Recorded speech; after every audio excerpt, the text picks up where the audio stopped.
Unshe malayo, unshe malayo, unshe malayo, eya ho ye wa ye lo yo, hai ye ape tu kine wa kha ye lo, wa kha ye lo. Ya ya ho ye wa ye lo yo hai ape tu ki re on she malayo ya ho ye wa ye lo yo hai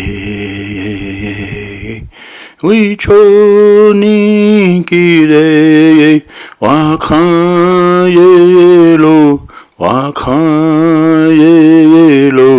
에야야호예 와예로요 아예요. In the video on Lakota Worldview, Uninterrupted Journey, we showed how children were sent from the spirit world and were given every opportunity to become healthy individuals.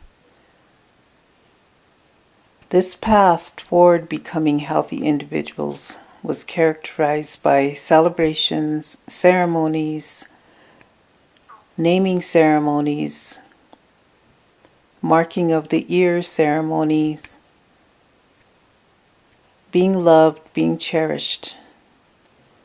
And this was all done with the hope and prayer that children would become healthy elders so that they could pass on the teachings. In the Lakota language, a female elder is translated to ŒİNtroDucing. The concept of ÉİNtroDucing actually translates to my dear and precious female source of strength. Likewise, the Lakota term for elder male is reIntroDucing.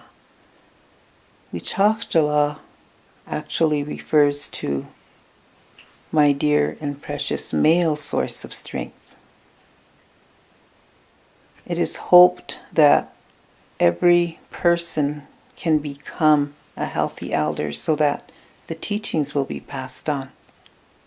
In this video, we are going to talk about the interrupted journey, where unfortunately and tragically many Indigenous people, including the Lakota people, have experienced devastation, epidemics, loss of land, genocide, massacres, policies that were designed to assimilate and disconnect from the culture.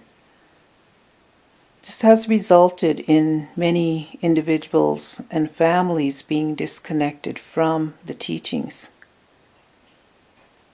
As we go through this video, we hope that the message is clear, that despite having experienced trauma, loss, and grief, healing is possible. This appeal to the Creator is on behalf of children, youth, families, and elders everywhere to find healing and happiness.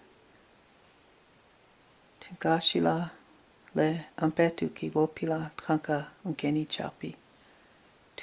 ȳ oyateki kaki japi unshiwichakilapie tukashila wakhayaja tchechapi tiwahe wakampi wash ake wichakupie hechel ake zania shagya mani pikde ake wopila tranka echiche mitakuye oyasi. Grandfather, thank you for this day. The people suffer.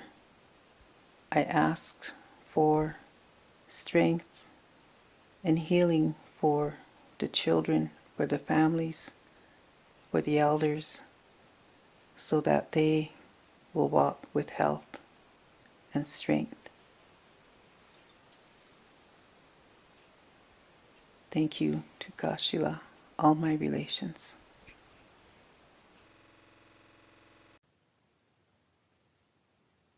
Unfortunately and tragically, many people have become disconnected from their indigenous teachings, such as the 4 stages of life, န့ΗΝ낳. As a result of historical losses and trauma, such as the example that's shown here, where approximately 300 men, women, and children were massacred at Wounded Knee in 1890 by the U.S. Army. As a result of that massacre, there was intergenerational loss. Mothers, daughters, grandfathers, grandsons all passed away, were all died together.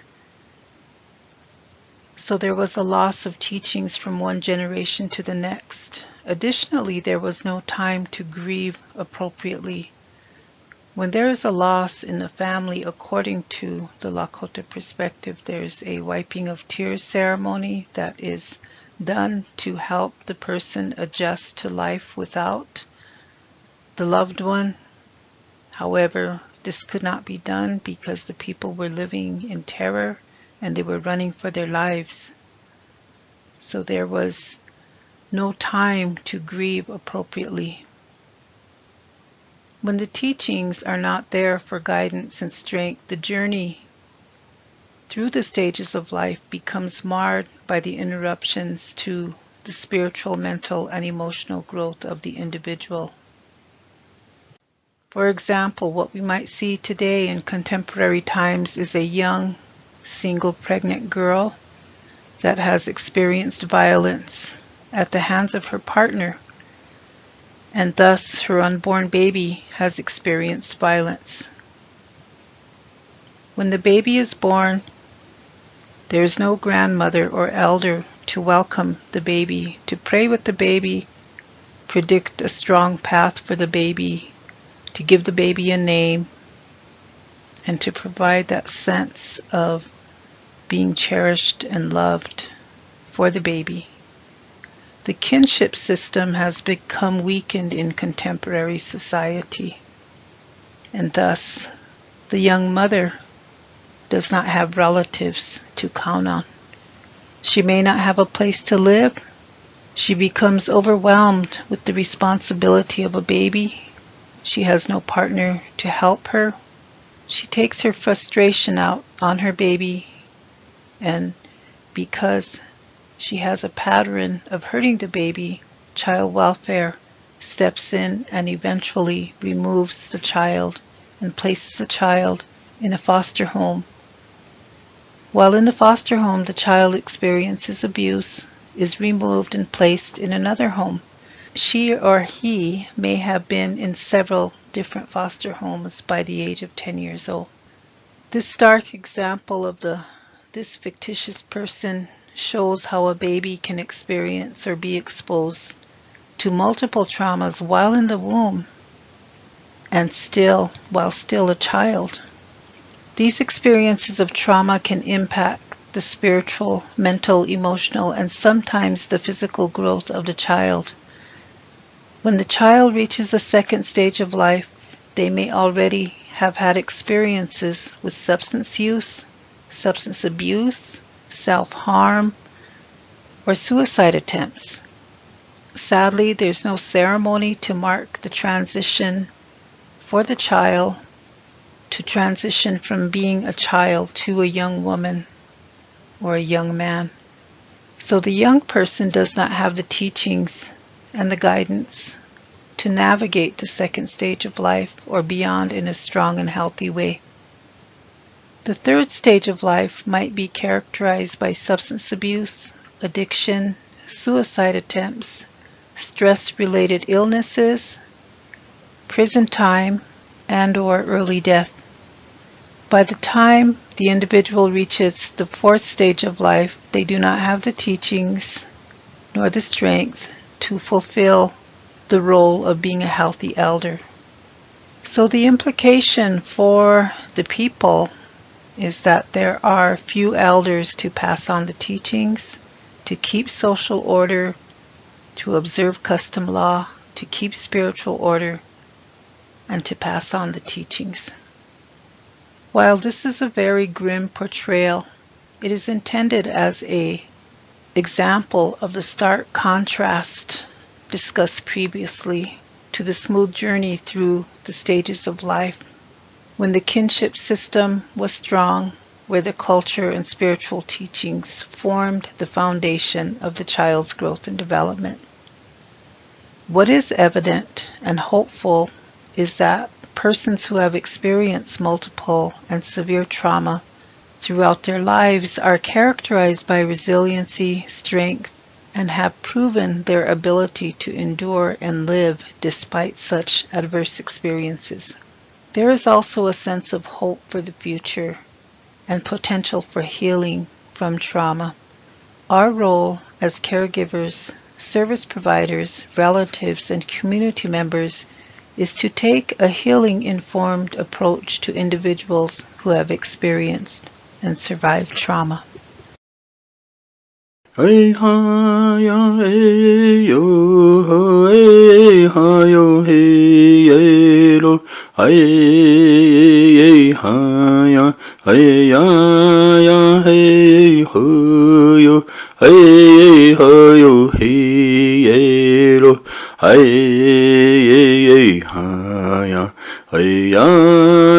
hey ho yo hey yo hey lo Aïe, oi, ton caché là, on sait mon la yo yo, et au te chique lo yo, en paix tout qu'il est, oh ye wa ye lo yo, aïe, aïe, aïe, aïe, yo, ha yo he lo ay ha yo ay ya hey ho yo ay ha yo hey lo ay ha yo ay ya yo hey yo ay ha yo